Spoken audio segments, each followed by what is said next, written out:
tercer video del módulo 2 del curso Trastornos del Aprendizaje y Estrategias de Intervención Psicopedagógica. Ahora vamos a revisar los trastornos específicos del aprendizaje. Para esto es importante caer en cuenta que en educación, es decir, a la hora de escolarizar a un niño, el centro de interés es el mismo y el fin esencial es ayudarle a aprender. En el módulo 1 hemos visto de que el cerebro y todo el sistema nervioso central, de hecho el niño integralmente, está diseñado, por así decirlo, para aprender, para evolucionar. El proceso último de la interacción con el medio ambiente es promover la neuroplasticidad del sistema nervioso central a través de la serie de experiencias que vive a lo largo de la vida. Entonces, el niño de por sí está proclive a aprender de forma natural, de forma inherente. Es decir, incluso sin que nosotros le enseñemos, el niño está aprendiendo algo. Entonces, en un marco educativo, en un marco escolarizado, académico, lo que nosotros como maestros, docentes, padres, acompañantes, lo que tenemos que hacer o nuestra misión es ayudarle a aprender. Dentro del fracaso escolar podemos tener de que el origen del problema puede ser a la hora de enseñar o en el proceso de aprender. Dentro de las causas de errores o deficiencias a la hora de enseñar podemos tener la dispedagogía, ¿no? Cuando hay una brecha entre lo que se enseña y lo que el alumno logra aprender, ya sea por el método, la infraestructura, los recursos o la forma en que está enfocada la enseñanza, ¿no? Puede haber problemas en la accesibilidad del alumno como del docente. Un ejemplo grande es el que tenemos actualmente este año con la emergencia sanitaria, donde se ha tenido que cambiar la enseñanza de manera remota, donde un gran porcentaje de la población no tiene acceso a los recursos tecnológicos para poder acceder a dichas clases, ¿no? También están las políticas educativas, donde no se prioriza los recursos o el presupuesto adecuado, el programa o el diseño de la currícula escolar, entre otros, ¿no? Y bueno, como mencioné también el tema de la pandemia, ¿no? Temas sanitarios. También está dentro de, y por otro lado, dentro de los errores o problemas a la hora de aprender, como principal motivo podemos tener que el alumno tenga discapacidad del aprendizaje. Es decir, no se trata simplemente de un tema de voluntad, sino que hay un imperfecto o un impedimento en el proceso natural del sistema nervioso central de ejercer su neuroplasticidad habitual y por ende aprender nuevas habilidades. Otro motivo puede ser la salud mental, donde sí podemos estar hablando de procesos o alteraciones conductuales, estados afectivos disfuncionales, problemas adaptativos también. Y finalmente también tenemos las dispraxias, ¿no? Donde ya hay una incapacidad para ejercer o aplicar lo aprendido. Entonces, estos son los principales motivos a grandes rasgos de lo que podría ocasionar un fracaso escolar. Enfocándonos en las causas que están relacionadas al alumno, es decir, que no están directamente, o sea, donde el defecto no está en el proceso de enseñanza, vamos a enfocarnos en el trastorno específico del aprendizaje, dentro de las posibles causas de la discapacidad para aprender, porque dentro de los motivos para la discapacidad de aprender se encuentran múltiples problemas del neurodesarrollo, ¿no? Acá podría explicarse desde el déficit intelectual o un nivel fronterizo, el trastorno del espectro autista o el TDAH, o los trastornos de comunicación o trastornos motrices incluso, ¿no? Entonces, y también el trastorno específico del aprendizaje. Entonces, esos son los motivos por los cuales pudiera haber estos problemas, es decir, ya se trata de una entidad clínica, valga la importancia de resaltar esto. Y es importante darnos cuenta de que hay que separar estas dos posibles causas entre que el problema está en enseñar y aprender, porque no todo está en el alumno. Es bueno también valorar y cuestionar todos estos temas respecto a la enseñanza, pero eso ya es materia para otro curso. Muy bien, entonces empezamos a desarrollar los trastornos específicos del aprendizaje. Muy bien, empezamos con la revisión del trastorno específico del aprendizaje, que viene a ser un defecto selectivo de áreas particulares en el marco de un desarrollo cognitivo apropiado. Quiere decir que tenemos un niño que es intelectualmente acorde a su edad, es decir, que es inteligente, sin embargo, tiene deficiencias para aprender las áreas específicas del aprendizaje. Las dificultades inespecíficas o globales se refieren a un déficit intelectual, ¿no? Tengamos presente que un niño que tenga déficit intelectual va a tener problemas de aprendizaje también, pero no solamente ahí, sino también en las actividades de la vida diaria, va a tener un cierto nivel incrementado de dependencia para sus actividades también en el marco social. Vemos que de fondo hay anormalidades sutiles, estructurales y funcionales en el sistema nervioso central. Tienen que ser sutiles porque si no ya estaríamos hablando de alteraciones graves que ya abarcan más áreas, áreas motoras, áreas de la comunicación, áreas sensoriales, cognitivas, ¿no? Como por ejemplo una parálisis cerebral infantil, ¿no? O ya un déficit intelectual o algún tipo de malformación o síndrome congénito, ¿no? En este caso es una anomalía sutil donde nosotros externamente o fenotípicamente tenemos un niño que impresiona ser adecuado, un niño neurotípico que no tiene una deficiencia grosera, ¿no? Pero sin embargo estas alteraciones morfológicas van a condicionar una diferencia en las habilidades cognitivas y también va a generar ciertos patrones de actividad. Y va a haber una diferencia entre lo esperado. Justamente lo notorio aquí es que el niño, pese a tener un desarrollo que impresiona estar dentro de lo normal, no tiene un rendimiento acorde a su potencial o a sus posibilidades. Se han descrito diversos grupos en las dificultades específicas del aprendizaje, ¿no? Donde principalmente los separamos en un trastorno de aprendizaje propiamente dicho, donde los defectos están en el proceso de maduración, es decir, en la evolución de las habilidades cognitivas, no se da a lo largo de la vida y tienen un origen genético, hay una predisposición ya establecida. Mientras que un síndrome neuropsicológico puede ser también un defecto del aprendizaje, pero como consecuencia de una patología adquirida. Puede ser esto secundario a un accidente cerebrovascular, un traumatismo encefalocraniano o una infección en el sistema nervioso central, ¿no? Entonces acá puede que el niño, dependiendo de la edad, pero por ejemplo puede ser que el niño haya logrado adquirir la lectoescritura, logrado adquirir el cálculo, se presenta el evento adverso y por consiguiente sufre una pérdida de las habilidades previamente logradas. Mientras que el trastorno puro del aprendizaje, el error o la deficiencia se nota desde el momento de la adquisición.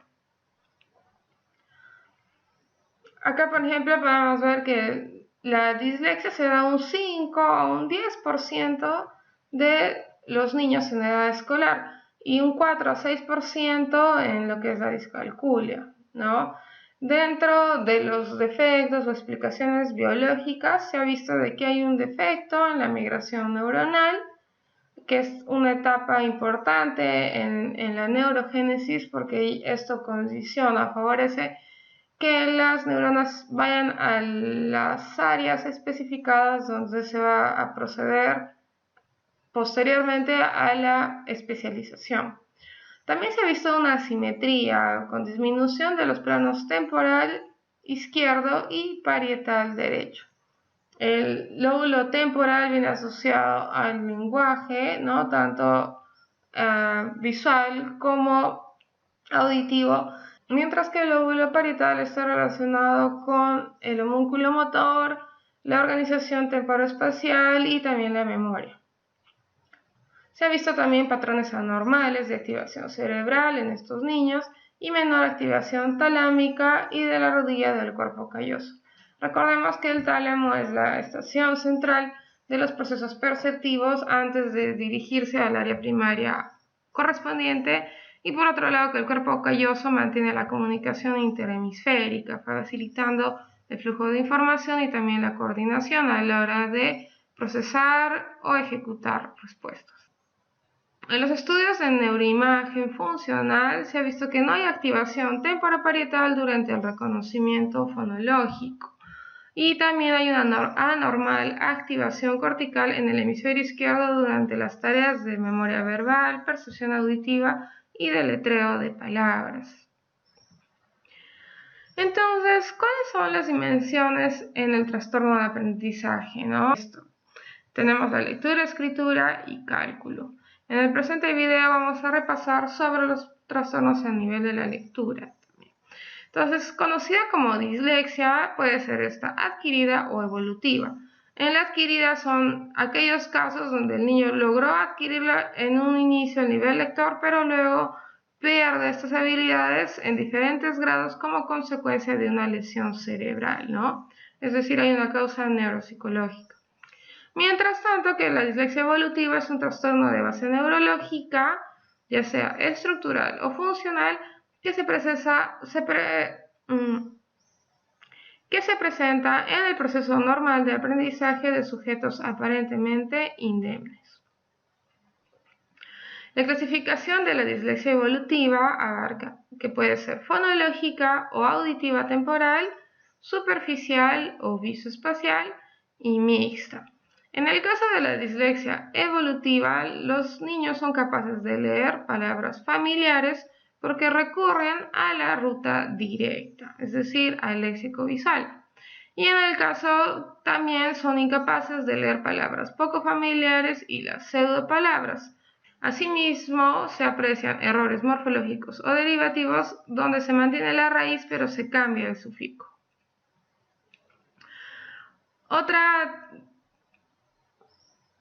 Otro tipo de dislexia evolutiva es la superficial o visoespacial, donde no se utiliza la vía directa.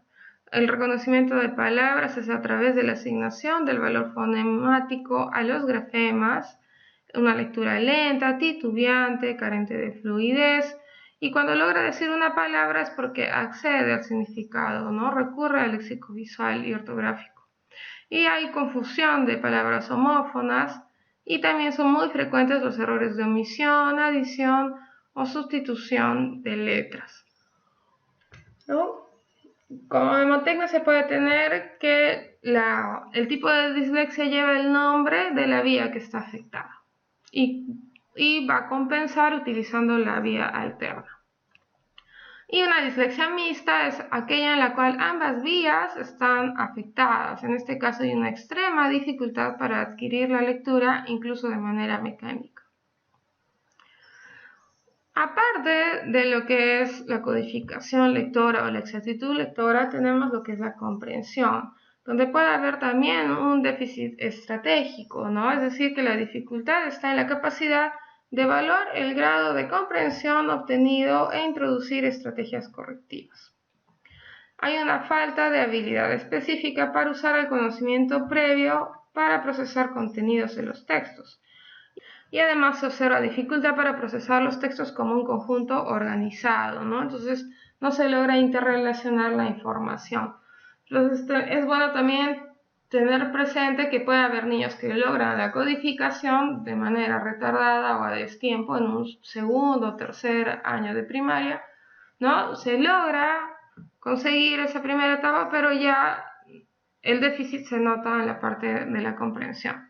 El déficit en la comprensión lectora puede notarse en problemas para formar una representación global del significado del texto, donde se recurre a la estrategia copiar y borrar, ¿no? Entonces se elimina información accesoria y copia el resto, literalmente. En ese caso no puede elaborar algún esquema, o sea, no jerarquiza la idea principal y las secundarias. Entonces no puede seleccionar un concepto global adecuado entre varias opciones. y también tiende a efectuar un listado de los elementos de texto. Otro aspecto en la comprensión lectora es la dificultad para activar el conocimiento previo, ¿no? Entonces, no se activa, hay un déficit en la disponibilidad o accesibilidad al conocimiento, ¿no? Recordemos que estos son niños que intelectualmente están dentro de lo normal, entonces sí tienen los recursos, pero sin embargo no acceden a ellos o no están disponibles. Y la estrategia de lectura es la copia, eliminación y repaso simple de la información. Subrayan casi todo y son reiterativos, ¿no? Entonces acá suelen estar asociados también déficits en la memoria de trabajo o en la atención. Entonces, para retener la información, leen varias veces, pero esta retención es de forma literal, ¿no? Entonces el enfoque es superficial. Y también se puede mostrar la dificultad para gestionar la información, donde el niño se enfrenta al texto, pero con independencia de cuál sea la finalidad de la actividad. Entonces, puede consultar una enciclopedia, leer un texto para un examen, pero tiene falta de conocimientos estratégicos para llevar a cabo la evaluación como la corrección. Entonces lo puede leer, lo está entendiendo, pero no le da una utilidad o un significado y tampoco no es consciente de los errores o de lo que se está perdiendo a la hora de leer, ¿no?